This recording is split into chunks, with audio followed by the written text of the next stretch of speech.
성령 강림 후 6번째 주일인 오늘 우리에게 주어진 하나님의 말씀은 골로새서 1장 15절에서 28절입니다. 본문이 너무 길어서 사실은 뒤에 25절서부터는 실지도 못했는데요. 그런데 그러니까 오늘 본문 가운데 첫 번째 단락에 해당하는 15절에서 20절의 말씀이 오늘 우리가 집중적으로 살펴볼 부분입니다. 이것을 그리스도 찬가라고 하는데요. 초대교회에서 불려지던 그러니까 찬미가, 찬송가였습니다. 우리는 빌립보서 2장 6절에서 11절에 있는 또 다른 그리스도 찬가를 잘 알고 있습니다. 비움의 그리스도론을 노래하고 있는 이 찬미가는 사도 바울이 직접 쓴 것이 아니고 초대교회로부터 물려받아서 빌립보서에 옮겨 적은 것입니다. 마찬가지로 이 우주적 그리스도를 노래하고 있는 이 골로새서 1장 15절에서 20절에 있는 찬미가 역시 골로새서의 저자가 직접 쓴 것이 아니고 초대교회로부터 전승받아서 여기에 옮겨 적은 것입니다. 이 23절에 보면 나 바울이 이 복음의 일꾼이 되었습니다라고 해서 이 서신을 쓰고 있는 사람이 바울인 것처럼 그렇게 묘사되어 있지만 사실은 성서학자들이 보기에 이 골로새서는 바울이 쓴 것이 아닙니다. 그 이유는 그 편지의 양식과 편지의 내용 면에서 볼 때 바울이 직접 쓴 7개의 진정한 서신들 과 좀 차이가 납니다. 그래서 학자들은 이 골로새서를 바울의 이름을 빌려서 바울이 아닌 다른 사람이 쓴 첫 번째 편지라고 봅니다. 그럼 두 번째 편지도 있고 세 번째 편지도 있겠죠. 두 번째 편지는 에베소서가 되고요. 그리고 그 이후에 뭐 디도서, 디모데 후서, 뭐 이렇게 디모데 전후서, 데살로니가 후서, 뭐 이렇게 많습니다. 이렇게 여러 개가 나옵니다. 하여간 지금으로 보면 이것이 저작권법 위반이고 또 남의 이름으로 자기 책을 내는 거니까 일종의 사기라고 볼 수 있는데 당시에는 공공연하게 이런 행위들이 펼쳐졌습니다. 별로 그렇게 법적으로 문제도 안 되고 도덕적으로도 문제가 안 됐습니다. 그러니까 나보다 좀 유명한 사람의 이름에 빗대어서 내가 어떤 글을 쓰면 사람들이 더 관심 있게 읽어주려니 하는 그런 바람에서 이런 행동을 했습니다. 학자들이 보기에 이 골로새서는 한 주후 80년대에 집필된 것을 봅니다. 바울이 빌립보서를 쓴 것이 주 50년대입니다. 그러니까 예수님께서 주후 30년경에 돌아가셨고 그로부터 20년 내, 즉 50년대에 초대교인들은 비움의 그리스도론을 고백했고 그리고 또 예수님이 돌아가신 30년에서 50년 이내에 우주적 그리스도를 고백했습니다. 이 골로새서 1장 15절에서 20절이 노래하고 있는 우주적 그리스도를 이게 지금 우리 번역본으로 보면 이게 시처럼 묘사되어 있지 않은데요. 이 번역을 좀 이게 시니까 시처럼 번역해 놔야 되는데 그렇게 번역해 놓지 않았기 때문에 제가 시처럼 번역해 놓은 카톨릭 200주년 신약 성서를 한번 읽어 드리겠습니다. 그분은 보이지 않는 하나님의 모상이시며 모든 피조물의 맞이시로다. 과연 하늘과 땅 위에 있는 만물은 그분 안에서 창조되었도다. 보이는 것들과 보이지 않는 것들, 권자들이나 주권들이나 권력들이나 권세들이나 만물은 그분으로 말미암아 그분을 위해서 창조되었도다. 그분은 만물에 앞서 계시고 만물은 그분 안에 존속하는도다. 그분은 몸의 머리, 교회의 머리시로다. 그분은 으뜸이시며 죽은 자들 가운데서 맞이시로다. 이는 만물 가운데 첫째가 되기 위함이다. 과연 하느님께서는 기꺼이 그분 안에 온갖 충만함을 머무르게 하시고 그분으로 말미암아 그분을 위해서 만물을 화해시키셨도다. 그분으로 말미암아 그분의 십자가 피로 말미암아 평화롭게 하셨도다. 땅 위에 있는 것들이나 하늘에 있는 것들이나 이렇게 번역해 놓았습니다.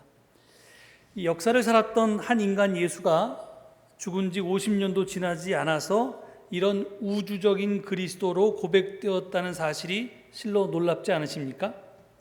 성서학자들은 이것을 역사적 예수에서 신앙의 그리스도로라는 말로 표현합니다. 이 말은 인간 예수가 훗날 신적인 존재로 고백되게 되었다는 겁니다. 그러니까 정확하게 이 말이 무슨 의미냐면 예수님은 신이 아니었는데 나중에 신으로 고백되게 되었다는 겁니다. 이 변화의 기간, 전이의 기간은 이 빌립보서 2장에 실려 있는 비움의 그리스도 찬가를 볼 때 채 20년도 걸리지 않았습니다. 도대체 어떻게 한 인간이 신으로 고백되게 될 수 있을까?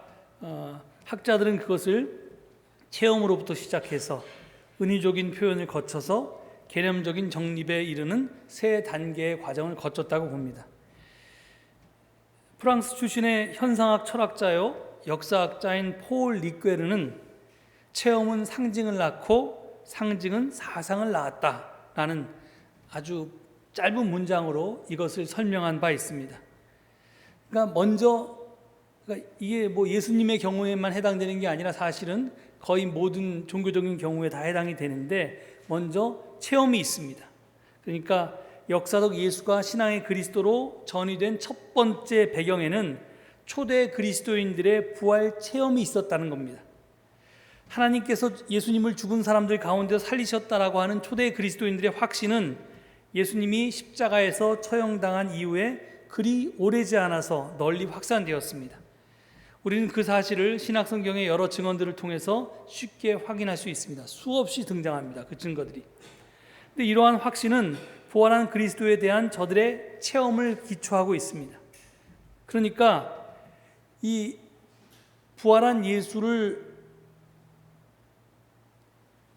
초대 그리스도인들이 체험했다라고 하는 것은 단순히 예수님이 그의 추종자들에 의해서 기억되었다든지 아니면 그의 후계자들에 의해서 예수님의 정신이 계승되었다든지 하는 것을 훨씬 뛰어넘는 말이었습니다. 그러니까 예수님은 단순히 기억이나 계승의 대상이 아니라 살아있는 실제로 경험되었던 것입니다. 다시 말해서 예수님은 그의 죽음 이후에도 계속해서 체험되었는데 철저히 새로운 방식으로, 즉 영적이고 신적인 그런 실제로서 경험되었던 것입니다. 그러니까 우리가 예를 들어서 부활한 예수를 만났다라고 하는 성서의 증언들을 보면 살아계실 때 예수님과는 좀 다른 모습이죠. 그냥 이렇게 여기 있다가 저기기도 하고, 그다음에 이런 벽을 막 뚫고 지나가시기도 하고, 이런 이제 전혀 좀 다른 모습으로 이렇게 체험이 됩니다. 그래서 이런 이제 초대교회 그리스도인들의 예수님의 부활 체험은 사실은 성령 체험과도 깊이 연관이 있습니다.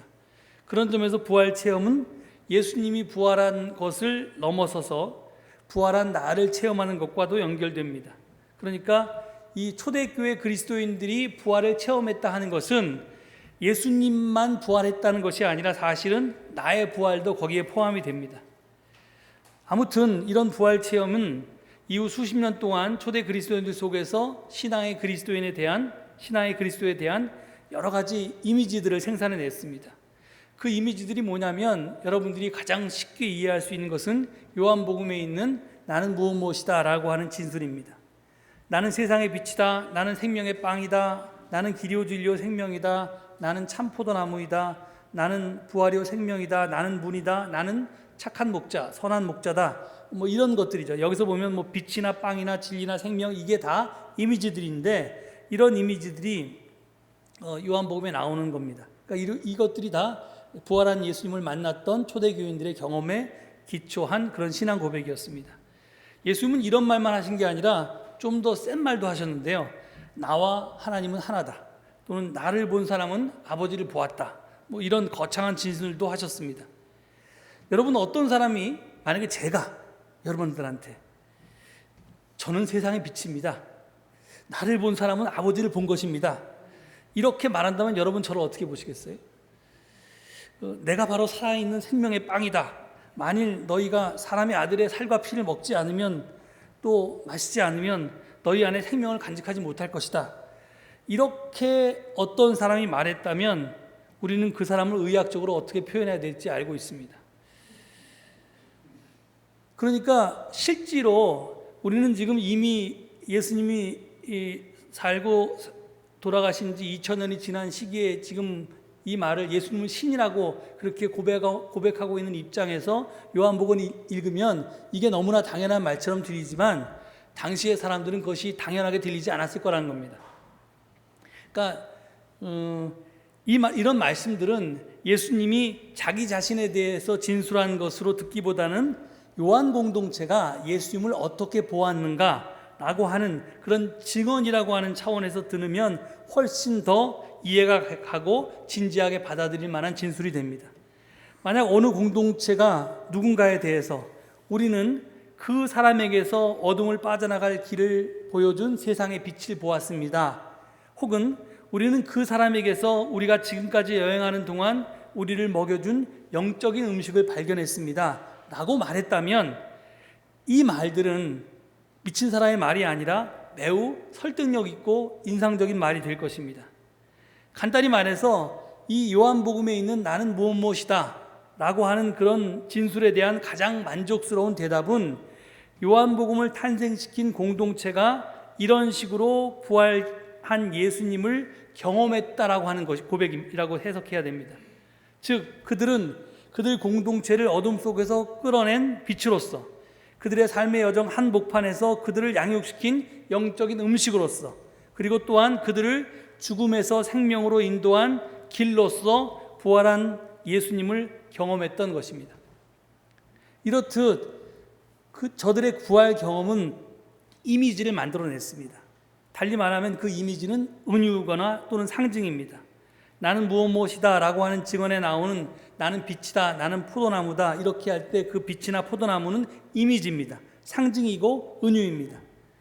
그래서 이런 말들은 소위 부활절 이후에 예수님이 그 공동체 속에서 어떤 존재가 되었는지를 표현하고 있는 은유입니다. 근데 그 표현을 남들한테 설명하기가 힘드니까 은유적인 상징을 통해서 설명할 수밖에 없는 겁니다.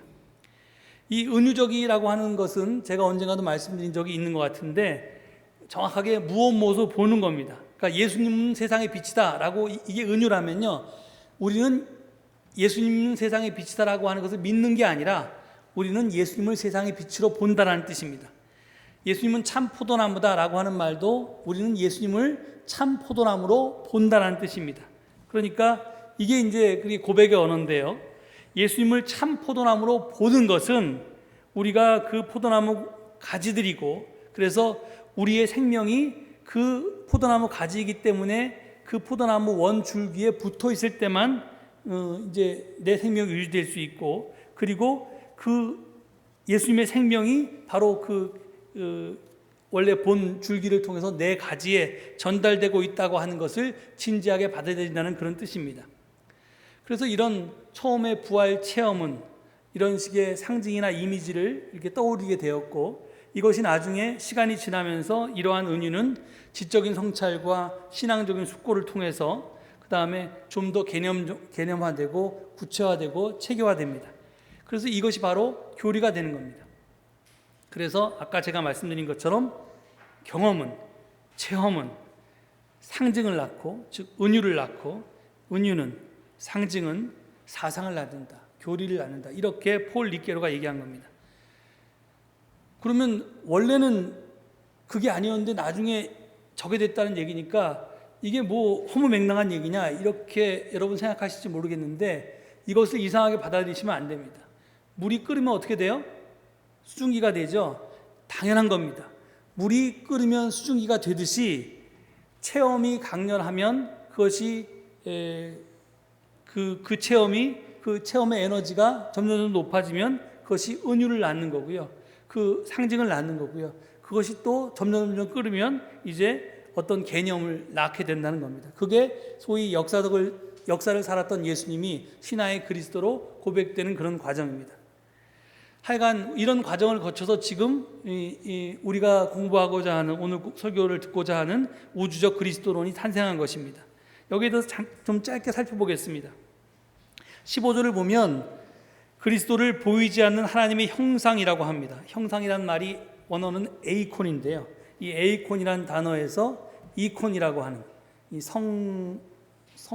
성이라고 하죠. 성화할 때 우리가 이제 가톨릭 교회나 특히 그리스 정교회에서 이콘이라고 하는 그림을 통해서 있는데 그것이 같은 말입니다. 그리고 또 여러분이 흔하게 아는 말은 뭐냐면 여러분 컴퓨터에 아이콘들이 있잖아요. 이것도 이 에이콘이라는 단어의 영문적인 표현입니다. 그러니까 이게 이제 뭔지를 나중에 좀 설명하면 알겠는데, 하여튼 그리스도는 보이지 않는 하나님의 형상입니다. 그러니까 하나님을 볼 수가 없는데, 우리는 하나님을 볼 수가 없는데 예수님을 통해서 하나님을 볼 수 있게 되었다, 이런 뜻입니다. 그리고 16절 17절은 독특한 우주론을 펼치는데, 만물이 그리스도 안에서 창조되었고 그리스도는 만물보다 먼저 계시고 만물은 그리스도 안에서 존속한다라고 되어 있습니다. 도대체 이게 말이 됩니까? 예수님은 2000년 전에 살다 가셨는데, 우리가 알고 있기에 성경의 창세기를 보면 예수님 태어나기 전에 적어도 성경적으로만 따져도 한 4000년 전에 이제 저기 천지가 창조됐으니까 예수님이 만물을 창조했거나, 이런 말은 이제 얼토당토한 말처럼 들리는데 지금 이렇게 이야기합니다. 이 고백이 담고 있는 뜻이 무엇일까 하는 것에 대해서 생각해 봐야 된다는 겁니다. 그 다음에 그런데 이 고백은 사실은 이 골로새서의 집필 의도하고 관계가 있는데, 골로새서는 그 당시에 그리스도인들이 여러 가지 것들에 소위 지금으로 말하면 우상이라고 하는 것들에 눈이 팔려서 하나님을 제대로 보지 못하기 때문에 여기서 시각을 돌리려고 하는 목적으로 쓰였습니다. 그래서 그것이 바로 이제 여기서 얘기하는 16절에 열거된 피조물들인데요. 하나님이, 그러니까 예수가 원래 으뜸이고 만물의 창조자시고, 그 다음에 나머지 것들은 다 피조물들이니까 너희들이 피조물에 경배하면 안 된다라는 걸 얘기하면서 16절에 하늘에 있는 것들, 땅에 있는 것들, 보이는 것들, 보이지 않는 것들, 왕권, 주권, 권력, 권세, 이런 것들을 열거합니다. 그러니까 이런 것들은 피조물이니까 당신들이 이것을 섬기면 안 된다, 이건 어리석은 일이다, 이렇게 얘기합니다. 그 다음에 18절 20절에서 그리스도가 교회의 머리라는 이야기를 하면서, 그 다음에 그렇게 가장 으뜸일 뿐만 아니라 또 십자가와 부활로서 부활의 첫 열매로서 우리를 이렇게 새 창조를 해냈다라고 하는 것을 이야기하면서, 그것이 20절에 보면 궁극적으로 하나님과 우리 사이에, 또 하나님과 만물 사이에 화해를 이렇게 맺어주게 됐다, 이런 식의 이제 고백들을 하는 겁니다. 자, 하여튼 이런 내용을 가지고 있는 이 우주적 그리스도를 지금 우리의 눈으로 이걸 어떻게 해석해야 될까요? 많은 그리스도인들은 이런 찬가나 신조를 만났을 때 이것을 문자 그대로 믿습니다. 그러니까 예를 들어서 전능하사 천지를 만드신 하나님 아버지를 믿사오며, 이렇게 우리가 사도신조를 고백하면 사도신조를 문자 그대로 받아들이는 사람들이 있습니다. 그러니까 예수님은 특별한 사람이기 때문에 동정녀를 통해서 이 땅에 오셨고, 또 부활하셔서 지금은 저 하나님 우편에 계시고 언젠가는 다시 내려오실 것이다 라는 진술을 문자 그대로 받아들이는 경우가 있습니다. 그런데 아까도 말씀드렸지만 어떤 경험은 은유를 낳는데요, 그 경험을 설명할 길이 없어서 은유적인 표현을 쓴 건데, 그래서 고대인들은 그런 시적인 표현을 많이 씁니다. 그런데 우리 현대인들은 거꾸로 그런 시적인 표현을 문자적으로 해석을 하게 됩니다. 그러면 이제 우리에게 문제가 생기는 겁니다. 그것을 사도신경도 그렇고 어떤 과정을 통해서 은유화되거나 개념화된 개념들을 우리가 문자적으로 받아들이게 되면 사실은 원래 전하고자 했던 메시지를 제대로 이해할 수가 없게 됩니다. 제가 여기에 대해서 길게 얘기할 수는 없고요, 딱 한 가지만 말씀드리고 싶은데, 왜 이 골로새서에 등장하는 우주적 그리스도로는 예수님 안에서 만물이 창조되었고 그리스도는 그 만물보다 먼저 계시고 만물은 그리스도 안에서 존속한다고 표현했을까에 대한 답입니다.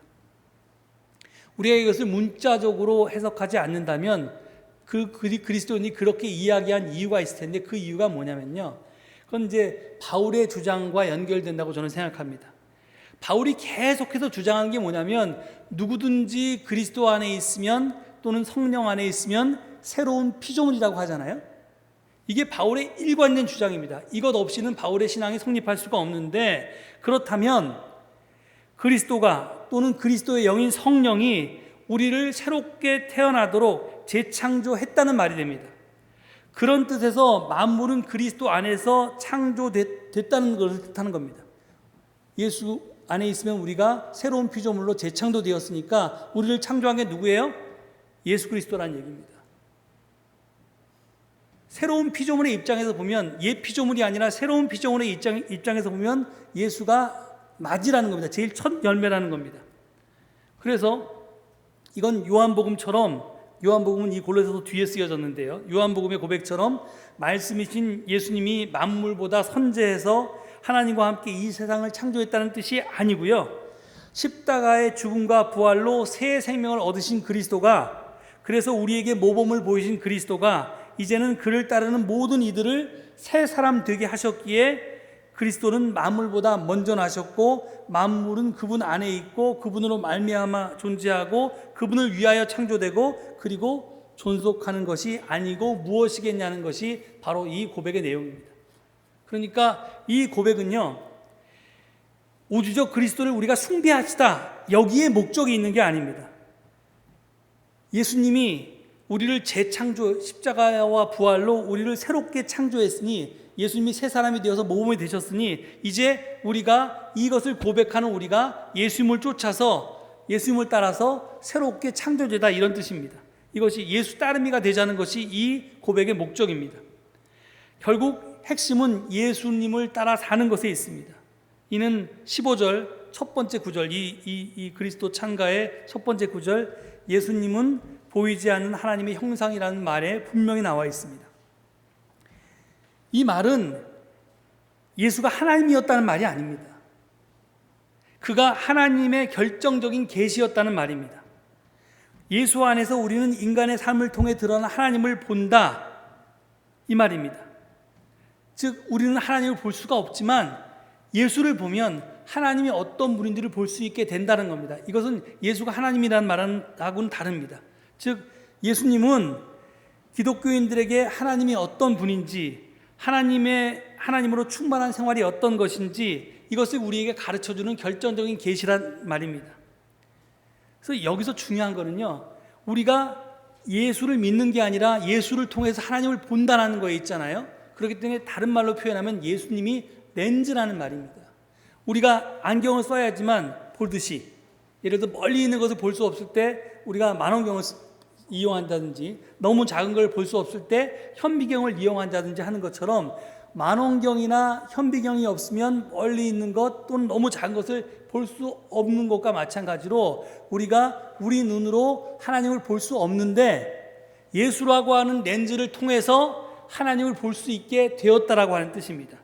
그런데 문제는 뭐냐면 사람들이 렌즈를 통해서 보는 게 아니라 렌즈를 믿는 거예요.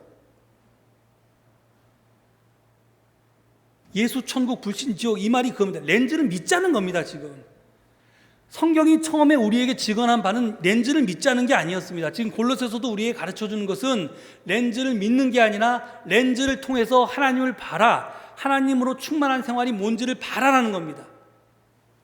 그 증거가 골로새서에 계속 나오는데요, 이렇게 예수는 보이지 않는 하나님을 볼 수 있는 렌즈입니다. 보이지 않는 하나님의 형상입니다. 이렇게 고백했던 골로새서의 저자는 2장 6, 7절에서 6장 7절, 우리가 이게 원래 다음 주 본문인데 제가 다음 주에 없어서 지금 이걸 미리 말씀드리는데요, 6장 6절에 보면 이렇게 되어 있습니다. 그러므로 여러분이 그리스도 예수를 주님으로 받아들였으니 그분 안에서 살아가십시오. 여러분은 그분 안에 뿌리를 받고 세우심을 입어서 가르침을 받은 대로 믿음을 굳게 하여 감사의 마음이 넘치게 하십시오. 이렇게 되어 있습니다. 여기서 핵심적인 말이 그분 안에서 살아가십시오라는 말입니다. 6장 하반절. 그런데 예수 안에서 살아간다는 말이 도대체 무슨 말인가? 이게 참 애매하게 번역이 되어 있는데요, 영어 성경은 정확하게 번역해 놨습니다. Live the life you see in Jesus 이렇게 해놨습니다. 한국말로 번역하면 당신이 예수 안에서 본 그 삶을 사십시오라는 말입니다. 당신이 예수 안에서 본 그의 삶을 살아낸다면 그러면 여러분은 예수를 통해서 새 생명으로 거듭날 수 있고 이제 예수님이 여러분의 창조주가 됩니다. 여러분을 새롭게 만든 창조주가 되고 그가 여러분을 구원으로 이끕니다 라는 것을 지금 말하고 있는 겁니다. 그럼 도대체 예수 안에서 본 그의 삶이, 예수 안에서 본 그 삶이 도대체 뭘까요? 이게 이제 이 역사상 예수가 신화의 그리스도로 되는데 바탕이 됐던, 도대체 우리가 예수를 보면 하나님을 볼 수 있다고 했던 그 내용의 핵심인데, 이게 뭐냐면 뒤에 골로새서 3장 12절 이하에 나옵니다. 그래서 그 예수 안에서 보게 된 그 삶을 살아야 되는 모범으로 골로새서 3장 12절 이하는 이렇게 얘기합니다. 그러므로 여러분은 하나님의 택하심을 입은 사랑받는 거룩한 사람답게 동정심과 친절함과 겸손함과 온유함과 오래 참음을 옷 입듯이 입으십시오. 누가 누구에게 불평할 일이 있더라도 서로 용납하여 주고 서로 용서하여 주십시오. 주님께서 여러분을 용서하신 것과 같이 여러분도 서로 용서하십시오. 이 모든 것 위에 사랑을 더하십시오. 사랑은 완전하게 묶는 띠입니다. 그리스도의 평화가 여러분 마음을 지배하게 하십시오. 이 평화를 누리도록 여러분은 부르심을 받아 한 몸이 되었습니다. 또 여러분은 감사하는 사람이 되십시오. 그리스도의 말씀이 여러분 가운데 풍성히 살아있게 하십시오. 온갖 지혜로 서로 가르치고 권고하십시오. 감사한 마음으로 시와 찬미와 신령한 노래로 여러분의 하나님께 마음을 다하여 찬양하십시오. 그리고 말이든 행동이든 무엇을 하든지 모든 것을 주 예수 이름으로 하고 그분에게서 힘을 얻어서 하나님 아버지께 감사를 드리십시오. 이렇게 권고합니다. 다시 한번 강조합니다. 골로새서의 그리스도 찬가가 우리에게 말하고자 하는 궁극적인 목적은 당신이 예수 안에서 본 그 삶을 믿기만 하지 말고 살아내십시오라고 하는 권고입니다. 그럴 때 예수 그리스도가 여러분을 새롭게 창조할 것이고 여러분은 그 안에서 참다운 생명, 영생을 누릴 수 있게 된다는 것입니다. 제가 아까 하나님의 형상이라는 단어의 그리스어 원어가 에이콘이라고 그랬잖아요. 그리고 그것이 우리가 잘 아는 이콘이라는 단어와 아이콘이라는 단어가 그 단어하고 똑같은 단어라고 그랬습니다. 여러분, 교회사를 통해서 제가 지금까지 한 말이 진심을 다시 한번 확인할 수 있습니다. 여러분, 초대 교회에 보면 지금도 그리스 정교회에 찾아가 보면 수많은 성화들이 있습니다. 그런데 7세기인가요? 제가 정확하게 지금 기억은 못하겠는데 언젠가 카톨릭 교회에서 성화 파괴운동, 성상 파괴운동이 일어났습니다. 왠지 아십니까? 이콘은, 성상은, 성화는 믿음의 대상이 되어서는 안 됩니다. 우리는 그 이콘을 통해서 하나님께로 나아가는 렌즈인데, 그 이콘은 하나님을 볼 수 있는, 보고자 하는 렌즈인데, 이 초대 7세기, 6세기 그리스도인들이 그 이콘을 하나님이라고 거룩하다고 섬기기 시작한 겁니다. 그래서 이것이 기독교 신앙에 도움이 안 된다고 생각해서 교황청에서 성상을 다 파괴하라 이렇게 명령을 내려가지고 초대교회의 수많은 문화적 유산들이 다 파괴된 그런 불행한 역사가 있습니다. 그러니까 예수님은 과정이죠. 이콘은 과정이지 목적이 아닙니다. 근데 이 과정을 목적으로 보았을 때, 통로가 아니라 목표로 보았을 때, 성상 자체를 믿게 되었을 때 그것을 렌즈로 본 것이 아니라 우상 숭배가 되었던 것입니다. 여러분, 컴퓨터 아이콘이 하는 역할이 뭐예요? 그 아이콘을 통해서 내가 원하는 프로그램 안으로 들어가는 겁니다. 뭘 클릭하면 그 안으로 들어가잖아요. 그게 창문이나 문이 되는 겁니다. 그걸 열고 들어가라는 겁니다. 다른 세계로 들어가라는 겁니다. 예수님도 우리를 다른 세계로 들어가게 하는 그런 길잡이 역할을 하는 겁니다. 하나님으로 충만한 삶이 무엇인지를 안내하는 그런 안내자 역할을 한다는 겁니다. 우리 예수신앙도 이래야 한다는 겁니다.